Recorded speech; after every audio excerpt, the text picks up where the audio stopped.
Everyone, आज मैं आपको 5 शॉर्टकट्स बताने वाली हूँ जिनको फॉलो करके आप किसी भी कॉम्पिटिटिव एग्जाम को बहुत ही आसानी से क्रैक कर सकते हैं।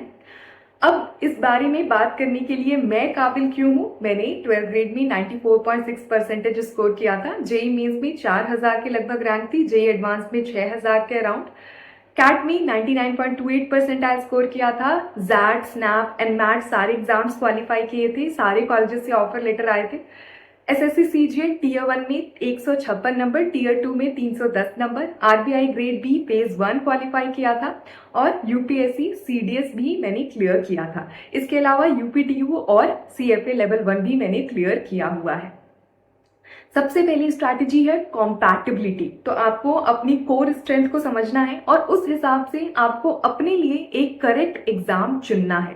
तो अगर आपका जो कैपेबिलिटी है और एग्जाम का जो सिलेबस है वो बिल्कुल भी मैच नहीं कर रहा है, तो चांसेस बहुत कम है कि आप 1.5 साल 2 साल जो भी अपनी प्रिपरेशन के ऊपर में डालने वाले हैं उसके अंदर में आप उस कट ऑफ को क्लियर कर पाएं। क्योंकि आज के टाइम पे कट ऑफ्स बहुत हाई जाते हैं और उसमें अगर आपकी कैपेबिलिटी मैच नहीं करती है सिलेबस के साथ, तो उस चीज़ को कवर करना, कंप्लीट करना ऐसे बच्चों के साथ जो कि उसमें जेन्युइनली इंटरेस्टेड हैं, बहुत टाइम से प्रिपेयर कर रहे हैं, बहुत ज़्यादा टफ हो जाता है। तो जैसे मेरी कोर कैपेबिलिटी है एप्टीट्यूड, तो मैंने हमेशा एप्टीट्यूड बेस्ड एग्जाम्स को ही सेलेक्ट किया है। सब्जेक्टिव एग्जाम्स को मैं इतना प्रेफर नहीं करती हूँ। उस तरह आपको अपने लिए एक करेक्ट डिसीजन लेना है, सोशल मीडिया पे या फिर लोगों के कहने के अंदर में नहीं आना है। चुनने का सबसे सही तरीका है आपको सिलेबस देखना है। अगर आपको सिलेबस देख के भी कुछ ना समझ में आए तो आपको रीसेंट ईयर का एक प्रीवियस ईयर पेपर उठाना है और उसको सॉल्व करके देखना है। अगर बिल्कुल भी हवा नहीं लग रही है, कुछ भी समझ में नहीं आ रहा है, तो शायद ये एग्जाम आपके लिए नहीं है। अगर क्वेश्चंस को देख के लग रहा है कि थोड़ी और पढ़ाई की, थोड़ी और ब्रशअप किए टॉपिक्स को, तो मुझसे ये सॉल्व हो सकता है, तो फिर आप उस एग्जाम के लिए आगे बढ़ सकते हैं। तो एक मिनिमम लेवल ऑफ फेमिलियरिटी आपकी होनी चाहिए। यही से दूसरे पॉइंट पे आते हैं जो कि है हमारा मॉक्स देना। मॉक देना बहुत ज़्यादा ज़रूरी है पूरे एग्जाम प्रिपरेशन की ड्यूरेशन के दौरान। जनरली बच्चे ये गलती करते हैं कि पहले पूरा कोर्स खत्म हो जाए उसके बाद ही मॉक देना स्टार्ट करेंगे। आज के टाइम पे हर एक एग्जाम का सिलेबस इतना वास्ट है कि उसको कवर करते हुए ही 1 साल से ज़्यादा लग जाते हैं।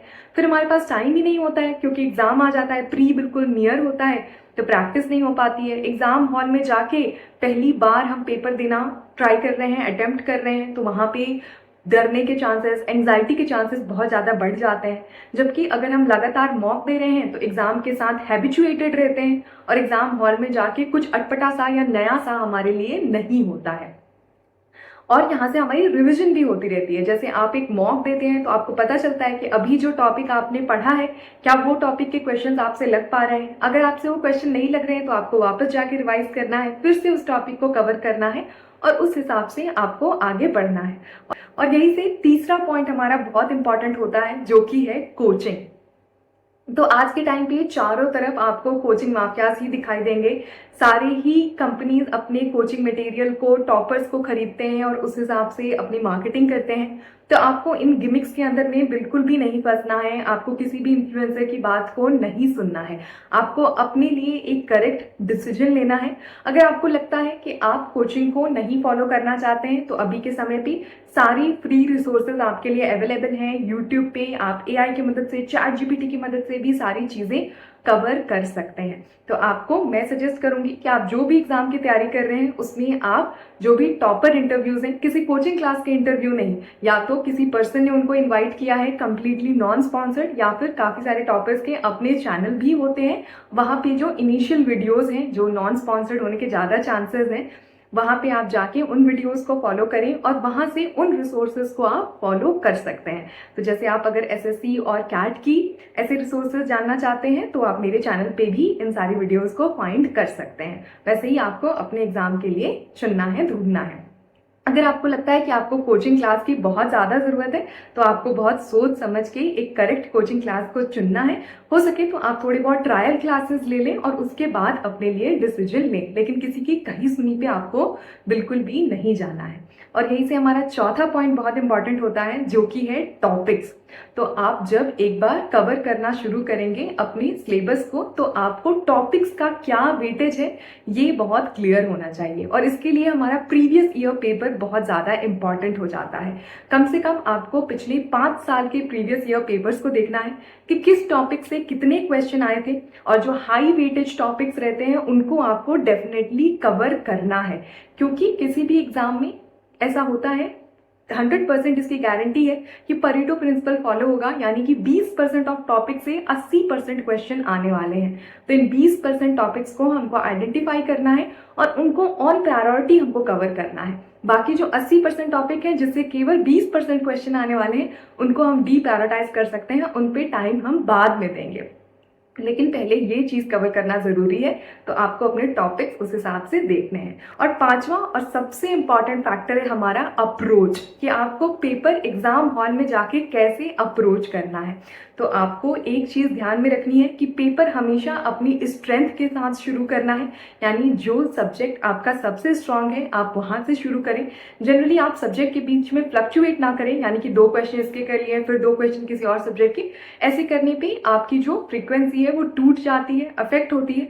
तो पहले आपने एक सब्जेक्ट कर लिया, फिर आप दूसरे सब्जेक्ट को अप्रोच करें, पहले स्ट्रेंथ के साथ फिर वीकनेस की तरफ आगे बढ़ें। अपने टाइम को हमेशा मेंटेन करके चलें और एग्जाम हॉल में बिल्कुल भी चैलेंज नहीं लेना है किसी भी क्वेश्चन के साथ। तो बहुत इंपॉर्टेंट है कि कौन से क्वेश्चन करने हैं, उससे ज्यादा इंपॉर्टेंट है कि कौन से क्वेश्चन को नहीं करना है। तो आपको किसी भी गलत एग्जाम टेस्ट के ट्रैप में आपको नहीं फंसना है। क्वेश्चंस बहुत सेलेक्टिवली आपको करने हैं। तो ये सारे फैक्टर्स हैं जिनको फॉलो करके आप डेफिनेटली बहुत अच्छा परफॉर्म कर सकते हैं। यहाँ पे मैं एक चीज ऐड कर दूं, एक वार्निंग मेरी तरफ से, कि आप जिस भी एग्जाम की प्रिपरेशन कर रहे हैं आप 2 साल से ज्यादा उस एग्जाम के ऊपर में ना पुट करें, क्योंकि लाइफ विल वर्क आउट। बहुत सारी अपॉर्चुनिटीज हैं, अगर ये चीज काम नहीं की तो कोई और चीज काम करेगी। लेकिन अगर आप उसी निगेटिव लूप में फंसे रहेंगे तो शायद उससे बाहर आना, फिर से खुद को रीस्टार्ट करना बहुत ज्यादा आपके लिए टफ हो जाएगा। तो 2 साल के बाद हो सके तो आप अपनी फील्ड चेंज करें, या फिर अगर आप उसमें ही कंटिन्यू करना चाहते हैं तो साथ में आपको जॉब ज्वाइन करके उसके साथ अपनी प्रिपरेशन को करें। 2 चांसेस में आप अपनी प्रिपरेशन को फुल टाइम कर सकते हैं, 2 साल से ज्यादा भी।